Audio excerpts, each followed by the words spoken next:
नमस्कार दोस्तों, कैसे हैं आप सभी। आशा करता हूं कि आप सभी स्वस्थ होंगे। दोस्तों, आज एक बार फिर से एक नए वीडियो में आप सभी का स्वागत है।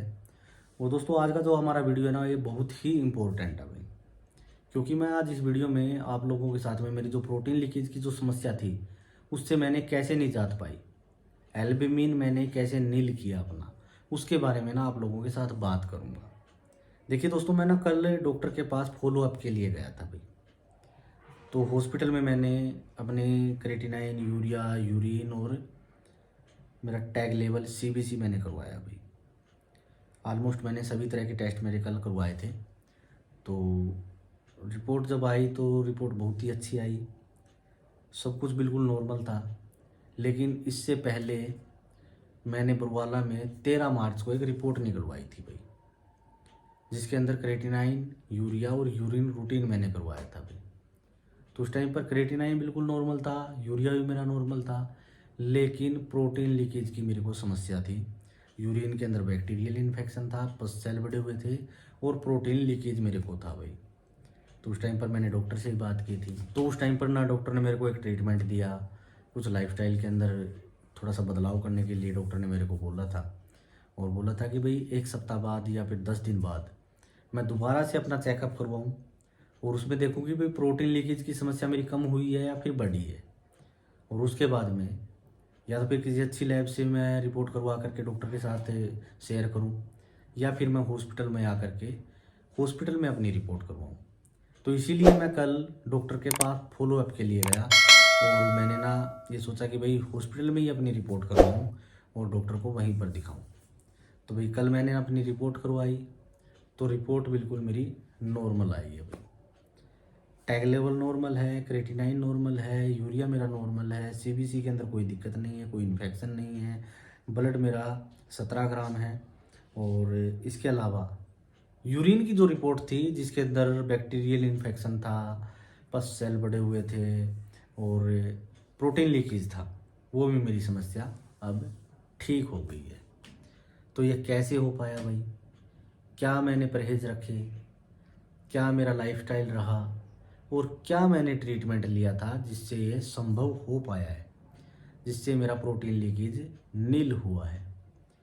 तो भाई उसकी अगर हम बात करें ना, तो जैसे कि भाई रिपोर्ट की अगर हम बात करें, तो जो सबसे पहली रिपोर्ट तो मेरी टैग लेवल है। मैं रिपोर्ट यहाँ पीछे भी लगा रहा हूँ, और मेरा टैग लेवल है वो 6.93 है भाई, यानी कि बिल्कुल नॉर्मल है। अगर थेरापेटिक रेंज की अगर हम बात करें तो 5 to 20 होना चाहिए, और ये 6.93 है, तो बिल्कुल नॉर्मल है। और इसके हिसाब से मेरी जो टेक्रो की जो मेडिसिन है, उसके अंदर कोई भी बदलाव नहीं हुआ है। टेक्रो की मेडिसिन मैं पहले 0.5 mg मॉर्निंग, 0.5 mg इवनिंग में ले रहा था, और वही एज इट इज़ मेरी अभी चल रही है।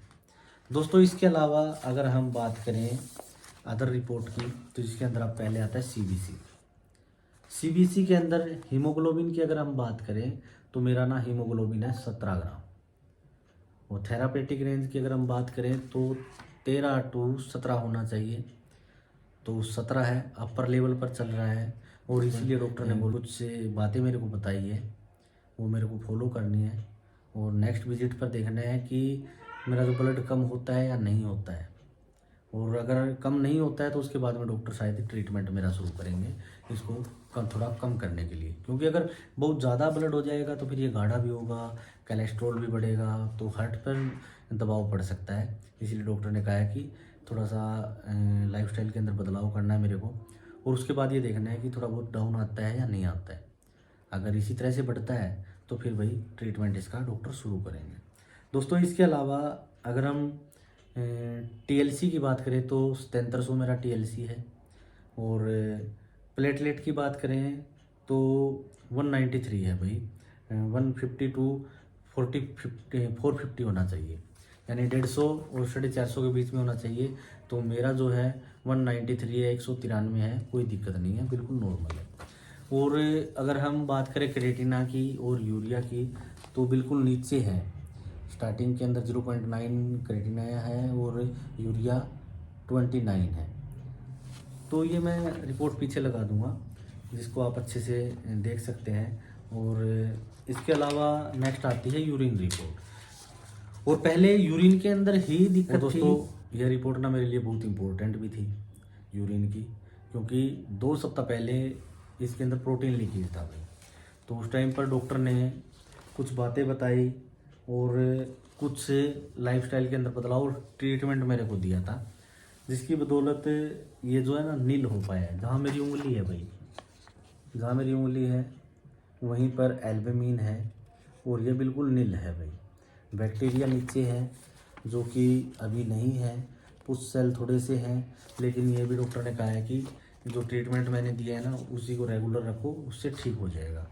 बात अब हम ये करते हैं कि भाई ये हमारा जो प्रोटीन लीकेज की समस्या को हमने कैसे दूर किया, किस तरह से हमने इससे निजात पाई है, उसकी अगर हम बात करें तो सबसे पहला काम तो मैंने जैसे मॉर्निंग में उठने के तुरंत बाद जैसे अपना 1 गिलास या फिर 2 गिलास जितना भी हो सकता है उतना गुनगुना पानी पिया। और उसके बाद हम भाई घूमने के लिए, वॉकिंग के लिए मैं डेली अपना जाता ही हूँ। वो मैं पहले भी कर रहा था और डॉक्टर के बोलने के बाद तो मैंने ना वो थोड़ा सा और बढ़ा दिया था। पहले मैं वही 1 किलोमीटर जाता था और 1 किलोमीटर आता था, तो उसके बाद में मैंने ना 1 किलोमीटर और बढ़ा दिया उसको। ठीक है, जैसे योगा है, एक्सरसाइज है, वो भी मैंने थोड़ा सा उसके अंदर टाइम इंक्रीज किया। और डाइट के अंदर जैसे ताज़ा फल और सब्जियों को थोड़ा सा ऐड किया। पानी दिन में 4 से 5 लीटर कर दिया, पहले 2 से 3 लीटर मैं पीता था। और एक ट्रीटमेंट जो डॉक्टर ने दिया था वो मैंने रेगुलर किया भाई। ट्रीटमेंट क्या था देखिए, मैं वो बताता हूँ भाई। ट्रीटमेंट मेरा ना ये था भाई, ये एक टैबलेट थी भाई, जो कि रात को मेरे को सोते टाइम लेनी थी भाई, क्रेसर AM। ये जो टैबलेट है ना 2 तरह से काम करती है। एक तो हमारे BP को कंट्रोल करती है, क्योंकि इसके अंदर एम्लोडेपिन 5 mg है इसके। और दोस्तों इसके अंदर दूसरा टेलमिस्टार्टन करके एक साल्ट है, टेलमिस्टार्टन 40 mg, जो कि हमारी किडनियों की अंदरूनी परतों को रिपेयर करने का काम करता है ये साल्ट। और प्रोटीन लीकेज हमारा क्यों होता है, क्योंकि हमारी किडनी के अंदर जो नेफ्रॉन्स होते हैं उनका साइज थोड़ा सा बढ़ जाता है, जिसकी वजह से वह प्रोटीन के जो कण होते हैं उनको रोक नहीं पाते और वो हमारे यूरिन के रास्ते से बाहर कर देती है। तो एक तो उन्हें रिपेयर करने का काम ये साल्ट करता है, और इसीलिए हमें ये दी गई थी भाई। और जिसकी वजह से मेरा जो प्रोटीन लीकेज है वो बंद हो गया अभी। तो जो मेरा ट्रीटमेंट था वो यही था, और यही ट्रीटमेंट मेरे को रेगुलर आगे भी फॉलो करना है, क्योंकि इस मेडिसिन के अंदर ऐसे तत्व हैं। एक तो हमारे किडनी की अंदरूनी परतों को रिपेयर करता है, साथ में जैसे मेरा अभी HB बढ़ा हुआ है तो उसको भी कंट्रोल करने का ये काम करेगी मेडिसिन। तो इसको मेरे को ना रेगुलर करना है। और दोस्तों एक बहुत इंपॉर्टेंट बात आपको बताता हूँ, बहुत ज़रूरी है भाई। देखिए जैसे मैंने इस क्रेसर AM मेडिसिन के बारे में बताया कि भाई इससे मेरा जो प्रोटीन लीकेज है वो नील हो गया अभी। तो आपको ये मेडिसिन लेनी नहीं है भाई, बिना अपने डॉक्टर से बात किए आपको ये मेडिसिन नहीं लेनी है भाई। आपको अपना डॉक्टर नहीं बनना है। कभी आप वैसे मैंने आपको बताया, आपने सोचा कि उस भाई का प्रोटीन लीकेज की समस्या कम बंद हो गई तो भाई ये मेडिसिन मैं भी शुरू कर दूँ और मेरी भी ठीक हो जाएगी, ऐसा संभव भी नहीं है भाई, क्योंकि हर इंसान का बॉडी स्ट्रक्चर अलग होता है। अगर आप ये मेडिसिन लेना भी चाहते हैं तो एक बार अपने डॉक्टर से इसके बारे में ज़रूर डिस्कस करें। आपके डॉक्टर जैसा बोलते हैं ना वैसा ही आपको करना है, अपना डॉक्टर खुद नहीं बनना है। क्योंकि ट्रांसप्लांट के बाद की जो लाइफ है ना इतनी नॉर्मल भी नहीं होती, हमें बहुत कुछ देख करके चलना पड़ता है। तो दोस्तों यही जानकारी आप लोगों के साथ शेयर करनी थी। तो आपको वीडियो कैसी लगी, वीडियो से संबंधित अगर आपके कोई भी सवाल या सुझाव हैं तो कमेंट्स ज़रूर करें। और जल्दी ही एक नए टॉपिक के साथ एक नया एक्सपीरियंस लेकर के आप लोगों से ना दोबारा मुलाकात होगी। तो तब तक के लिए ना मुझे दे इजाज़त, नमस्कार।